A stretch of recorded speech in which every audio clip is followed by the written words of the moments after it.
მითი. სტალინი მორწმუნე ადამიანი იყო. სტალინი მართლაც სწავლობდა გორის სასულიერო სკოლაში და შემდეგ ტიფლისის სასულიერო სემინარიაში. თუმცა ეს არ უნდა აგვერიოს რწმენაში.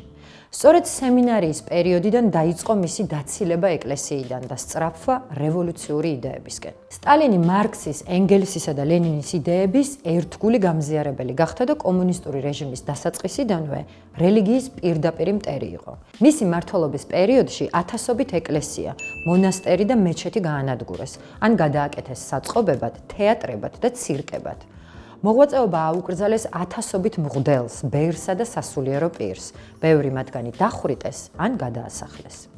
რელიგიური ლიტერატურა აკრძალული იყო და ნებისმიერი ღია რელიგიური გამოხატულება წარმოადგენდა წინააღმდეგობრივ ქმედებას საბჭოთა იდეოლოგიის მიმართ. მხოლოდ 1953 წელს მეორე მსოფლიო ომის დროს სტალინმა ტაქტიკურად დაუშვა რუსული მართლმადიდებლური ეკლესიის ნაწილობრივი რეაბილიტაცია, რათა დაემშვიდებინა მოსახლეობა და გაეზარდა მორალური მხარდაჭერა ომის პერიოდში. ეს არ იყო რწმენაზე დაფუძნებული ნაბიჯი, ეს იყო პრაგმატული გეოპოლიტიკური გათვლა. საინტერესოა, რომ პირად საუბრებში სტალინი ცინიკურად და ირონიით მოიხსენიებდა ღმერთს და რელიგიას.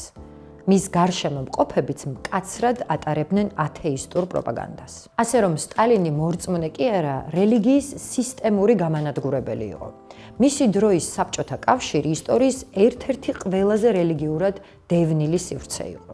თავისივე ჩანაწერებში სტალინი წერს, თუ სადმე შეიძლებოდა ღმერთის წინააღმდეგ აზრები გამჩენოდა, პირველ რიგში სემინარია იყო.